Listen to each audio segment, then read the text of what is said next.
Assalamualaikum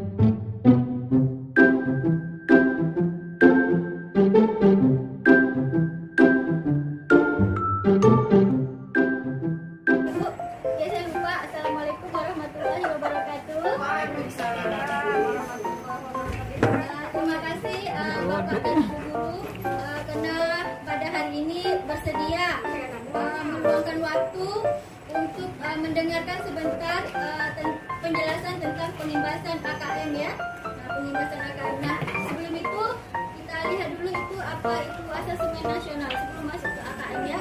Kita lihat apa pentingnya asasemen nasional. Nah, sini asasemen nasional ini berfokus pada proses pembelajaran dengan mengembangkan kompetensi. Pencapaian kompetensi siswa dapat diukur dari pemahaman konsep dan keterampilan menerapkan konsep dalam berbagai konteks kehidupan. Hal ini yang diharapkan sebagai peningkatan hasil pembelajaran siswa. Capaian kompetensi siswa secara holistik inilah yang ingin dievaluasi melalui asasemen nasional. Jadi, secara holistik ya, secara holistik bukan hanya kompetensi siswa saja, tapi secara holistik. Nah, apa saja kompetensi siswa itu? Kompetensi siswa itu ada satu kecakapan hidup abad 21, kemudian ada profil pelajar Pancasila. Nah, bagaimana caranya? Terukur melalui asasemen nasional berupa. Nah, jadi tadi asasemen nasional sudah. Jadi asasemen nasional itu diukur melalui satu asasemen kompetensi individu atau disebut dengan AKM, kemudian survei karakter, kemudian survei lingkungan belajar. Nah, mutu satuan pendidikan dinilai berdasarkan hasil belajar siswa yang mendasar, yaitu dari literasi, numerasi, dan karakter, serta kualitas proses belajar mengajar dan iklim satuan pendidikan yang mendukung pembelajaran. Informasi tersebut diperoleh dari 3 instrumen utama, yaitu 1. Asasemen kompetensi individu. Nah, di sini yang mengukur diukur melalui kompetensi mendasar literasi, membaca, dan numerasi siswa. Jadi, nah, yang tadi udah asasemen nasional tadi kan di bawahnya ada AKM, kemudian ada survei karakter. Nah, survei karakter ini diukur dari sikap, nilai, keyakinan, dan kebiasaan yang mencerminkan karakter siswa. Kemudian yang ketiga tadi yaitu survei lingkungan belajar, mengukur kualitas berbagai aspek input dan proses belajar mengajar di kelas maupun di tingkat sekolah. Tujuan dan manfaat asasemen nasional. Nah, ini untuk memperbaiki kualitas pendidikan secara menyeluruh, asasemen nasional dirancang untuk menghasilkan informasi akurat untuk memperbaiki kualitas belajar mengajar yang pada gilirannya akan meningkatkan hasil belajar siswa. Tujuan untuk menunjukkan apa yang seharusnya menjadi tujuan utama sekolah. Yang ini mengembangkan kompetensi dan karakter siswa.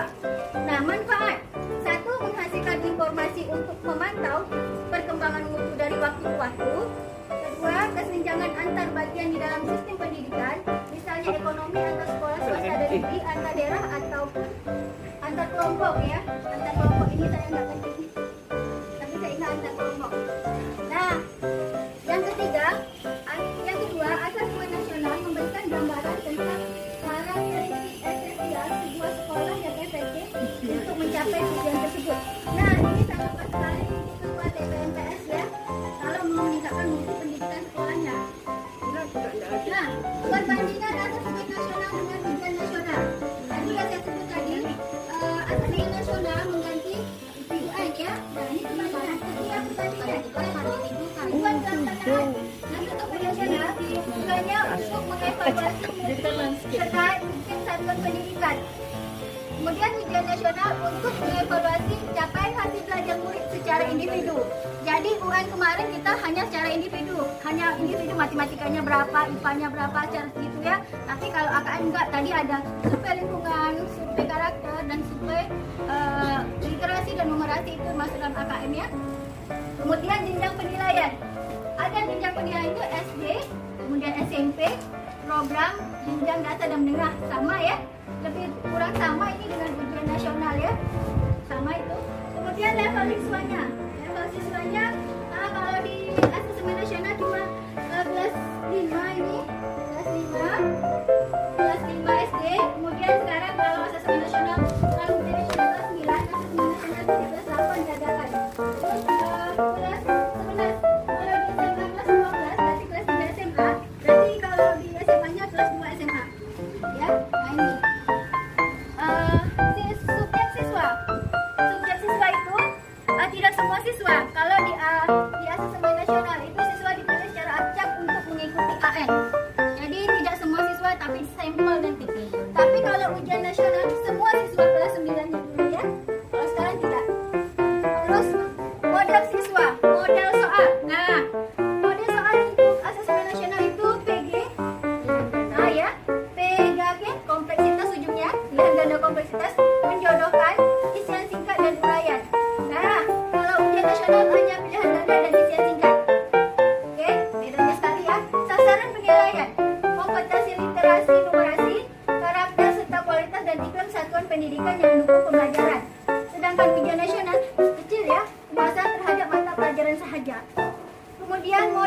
penilaian, metode penilaian Computerized Multi-Step Adaptive Testing atau MSAT ya.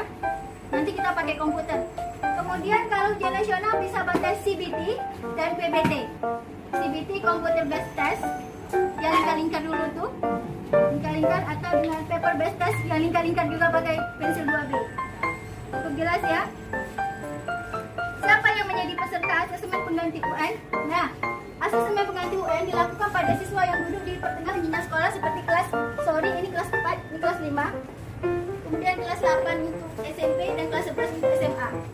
Kemudian tujuan dari hasil tersebut dapat digunakan untuk mengidentifikasi kebutuhan belajar siswa. Artinya, dengan dilakukan sejak dini dapat mendeteksi dini bagi permasalahan mutu pendidikan nasional. Nah, sebelum ke nasional tentu kita udah tahu juga mutu pendidikan kita yang di dalam, baru secara keseluruhan baru masuk ke nasional ya. Intinya seperti itu. Kemudian dari laporan hasil asesmen kompetensi tersebut, Satuan Pendidikan dapat melihat tingkat penguasaan kompetensi siswanya. Jadi melalui asesmen nasional dari AKM, kita tahu kompetensi siswa kita sampai di mana. Nah, ini ada hasil AKM dilaporkan dalam 4 kelompok yang menggambarkan tingkat kompetensi yang berbeda. Jadi nanti setelah asesmen nasional dilakukan, AKM kita lakukan, kita akan tahu sekolah kita, guru akan tahu kita pada level mana. Apakah perlu interpretasi khusus, dasar, cakap, atau mahir. Sangat sayang sekali kalau kita pada interpretasi khusus ini sangat rendah. Kalau dasar juga lumayan, kalau cukup ini. Nah, apa yang kriterianya?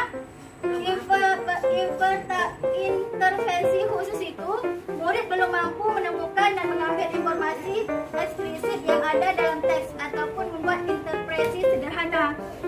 Yang dasar, murid mampu menemukan dan mengambil informasi eksplisit yang ada dalam teks serta membuat interpretasi sederhana. Sedangkan cakap, murid mampu membuat interpretasi dari informasi implisit yang ada dalam teks, mampu membuat simpulan dari hasil integrasi beberapa informasi dalam suatu teks. Nah, rasanya anak kita payah di sini ya. Rasanya ini atau ini? Kalau dapat nanti Cakap, kalau dapat cakap. Kalau mahir mungkin agak berat mungkin. Mahir ya, murid mampu mengintegrasikan beberapa informasi lintas teks, mengevaluasi kualitas cara penulisan suatu teks dan bersikap reflektif terhadap isi teks. Apalagi reflektif nanti sangat susah ya. Rasa saya rasa risau sekali untuk kita nanti pada dasar ini atau ini. Jangan sampai ini nanti udahlah. Kalau misal terjadi asesmen nasional nanti. Kemudian ini untuk literasi, untuk numerasi sama aja. Tadi kan akan ada 2, literasi dan numerasi ya. Lanjut. Kriteria peserta AN. Ingat tadi ya, seluruh satuan pendidikan, tidak semua murid.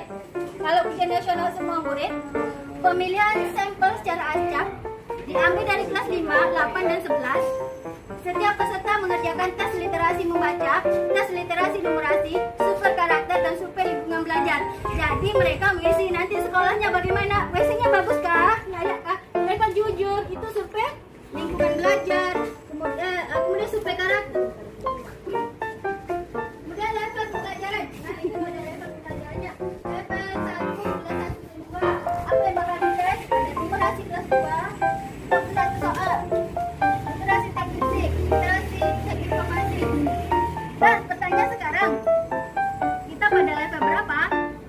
Untuk SMP. Ini dia berarti kelas 8 kita pada level 4. Itu cara bacanya ya. Kalau ini kelas 1 berarti level 1 dan 2. Kita level 4, kelas 7 dan 8. 67 soal. Berarti 67 soal, literasi teks fisik 7 soal, literasi teks 29, informasi soal. Nah, itu dia ibu-ibu. Paham kan? Oke. Kemudian pembelajaran berbasis kompetensi. Nah, ini beda yang dulu dengan yang berbasis konten. Jadi UN itu konten, ASN berbasis kompetensi. Ini berpusat pada kebutuhan belajar untuk pemahaman konsep dan keterampilan, menunjukkan kinerja dengan menerapkan konsep, pembelajaran terkait dengan konteks kehidupan nyata siswa, orientasi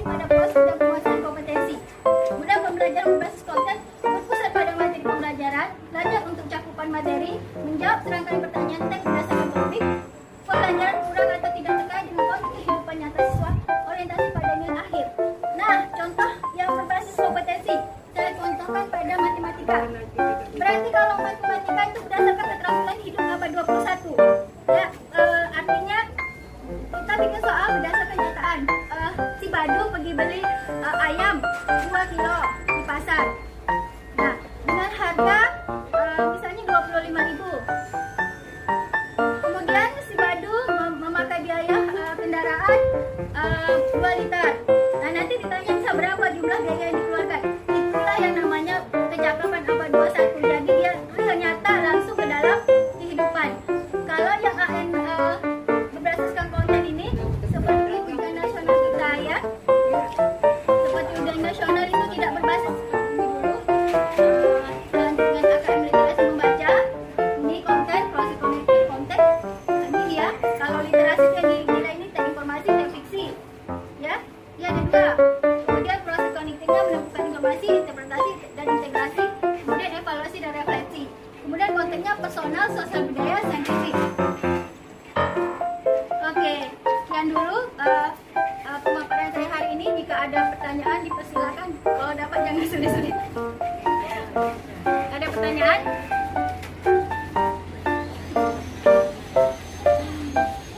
Oke, demikian dulu. Apa perbedaan AKM dan KKM? Kan dulu ada istilah KKM dan sekarang ada istilah AKM. Oke, AKM ada asesmen kompetensi minimal ya. Kemudian KKM itu kriteria ketuntasan minimal. Beda. AKM gunanya untuk sampaikan ke pusat untuk menjadikan asesmen nasional untuk menilai mutu pendidikan kita di dalam. Sedangkan KKM hanya pribadi siswa. Dia sampai atau tidak dengan angka yang kita tetapkan. Wabillahi taufiq wal hidayah. Wassalamualaikum warahmatullahi wabarakatuh. Waalaikumsalam.